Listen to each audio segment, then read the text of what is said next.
werden bleiben. Es wird auch weiterhin darauf ankommen, dass Journalisten tätig sind, dass Journalisten mit dem, was der Beruf ausmacht, verantwortungsvoll und kompetent umgehen.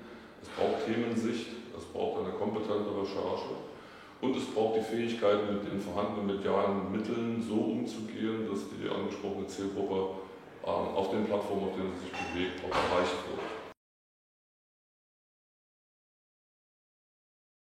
Das ist eine gute Frage. Ich denke zunächst mal genauso wie heute mit guten Contents, mit gut recherchierten Geschichten, mit den Möglichkeiten, die in 10 Jahren uns die Medien ganz allgemein bieten. Wir werden also sicherlich deutlich mehr Plattformen haben, die wir bedienen, als das heute der Fall ist. Wir reden heute von Tageszeitungen, natürlich, in der gedruckten Ausgabe. Wir reden von Internetportalen, wir reden von Mobile-Anwendungen, wir reden von Communities, in denen wir uns bewegen. Und wir werden in 10 Jahren möglicherweise über neue technische Möglichkeiten reden. Welche das sein werden, das werden wir sehen.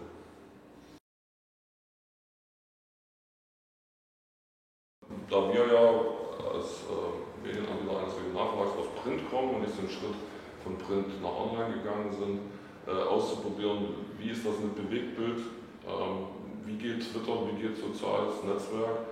Das hat es vermittelt zwar alles schon gegeben, wir haben Leserbriefe in Zeitungen gehabt, aber es ist mit den Möglichkeiten, die uns jetzt geboten werden, ein sehr viel direkterer Kontakt, ein sehr viel intensiverer.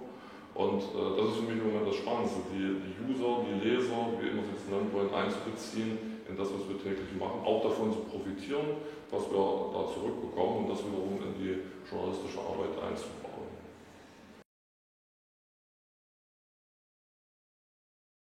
Nur, es werden immer mehr Plattformen dazukommen, es werden immer mehr Möglichkeiten sein, die den Journalisten zur Verfügung stehen.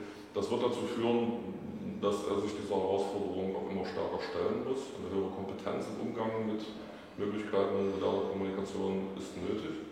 Und es wird auch dazu führen, dass Spezialisierungen eintreten, weil man wird nicht auf, mal salopp gesagt, jeder Hochzeit tanzen können, wenn man auf denen, wo man dann präsent ist, wirklich gut sein will. Also insofern ist dann die Auswahl sehr entscheidend und wenig auch sicherlich manchmal mehr.